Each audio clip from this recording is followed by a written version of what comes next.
Call the hearing to order. Our hearing today concerns the cost of war in Iraq and Afghanistan.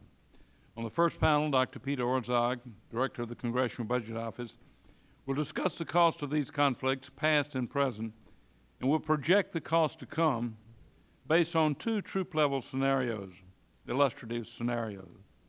Customarily, CBO has not calculated interest into war-related debt, but in this study, which we've requested, CBO has accrued interest and the effects on total cost are significant.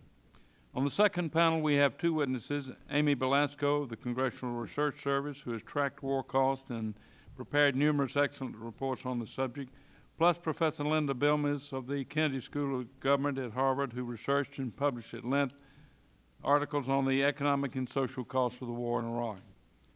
Professor Bilmes is writing a book to be published early next year with updated cost estimates. This hearing builds on what we have started in previous hearings, all aimed at a better understanding of the cost of these ongoing conflicts and, of course, their impact on the budget. While we will be discussing monetary costs measured in billions of dollars, the dearest price has been paid in lost lives and wounded bodies by those serving and serving bravely in Iraq and Afghanistan.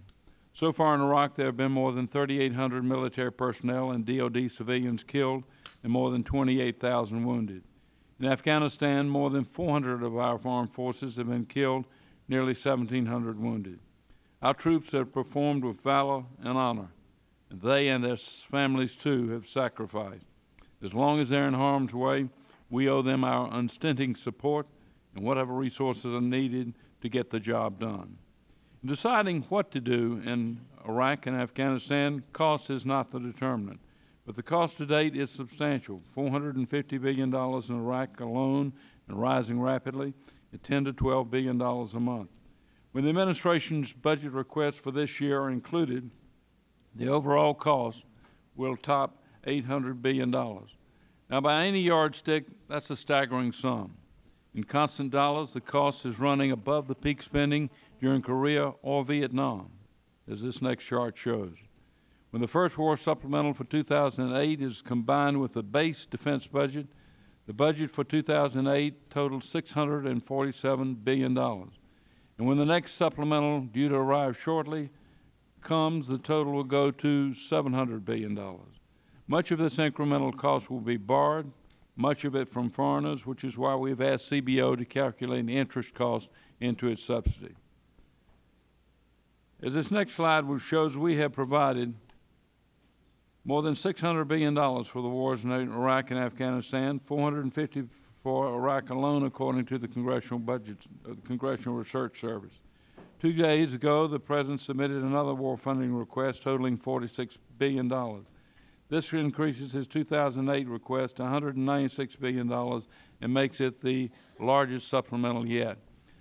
I'll note the fact that strikes me about this particular chart is that as the war has gone on, instead of diminishing as we scored successes, the cost has actually gone up and up relentlessly each year to the point where in the current fiscal year the cost is likely to be almost $200 billion. Now that's Iraq and Afghanistan. These increases, however, are attributable mostly to our commitments in Iraq. Of the $800 billion provided through 2008, $600 billion has gone to Iraq. Of the $196 billion requested for 2008, $160 billion will be used in Iraq. Beyond 2008, costs remain significant, but the administration has declined to give us a projection of those costs. The administration's budget in 2009 includes $50 billion as a placeholder, but it provides nothing, no projection, for 2010 and beyond.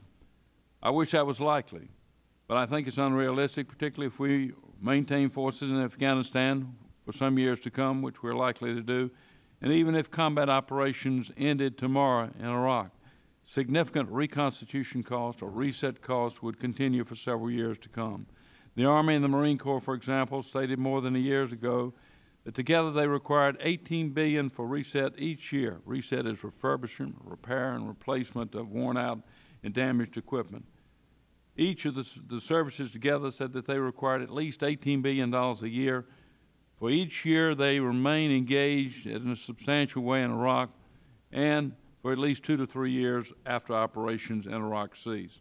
The administration's latest supplemental indicates that these estimates are low. In the latest supplemental, the administration is asking $46 billion for reconstitution. Now, that's a broader, more inclusive term than reset, but that's reconstitution, resupplying ourselves with equipment that's been worn out, destroyed, or badly damaged. That's $10 billion more than was requested in 2007. While the administration has declined to supply estimates of future operations, the Congressional Budget Office, to its credit, has agreed to try. CBO's estimates rest on illustrative troop scenarios. In one, troop levels draw down to 75,000 in the Iraq and Afghanistan theaters by 2013, and they remain at that level, 75,000 troops in theater, not necessarily in country, through 2017. Under these assumptions, CBO projects the cost of military operations at $966 billion over the 10-year period 2008 through 2017. And the cost of all operations, all economic aid, training indigenous forces is just over $1 trillion, $1,055 billion to be exact. Add this to the $604 billion already provided or appropriated through 2007, and cumulative costs by 2017 could be an astounding $1.7 trillion. While these costs are enormous, they omit any calculation of interest on the funding borrowed for war operations. And since the government has run substantial deficits from 2003 through 2007, and since future borrowing to some extent can be expected, interest needs to be imputed to the total cost of the war. This expense, as I said, has been previously omitted, but if included, according to CBO, interest cumulatively could be as much as $705 billion by 2017. Added to direct costs, to military operations, to aid, to training of indigenous forces, to reconstruction, and total costs could reach $2.4 trillion by 2017. This estimate, once again, assumes a scenario, the illustrative scenario, in which deployed forces in Iraq and Afghan theaters draw down to 75,000 by 2013. Now, one can quibble with these assumptions. I'd be the first to admit that, and with the methodology. But no one can contest the enormous costs incurred so far in Iraq or the likelihood that these costs will keep being incurred into the immediate future. The task of the Budget Committee is to balance priorities, provide for the common defense, but also provide for health care of our people, education of our young, transportation, Social Security, all within the context of a balanced budget. Understanding the cost of our deployments around the world is one step towards balancing choices while balancing the budget, which is why we asked for this study from CBO and why we're having this hearing today.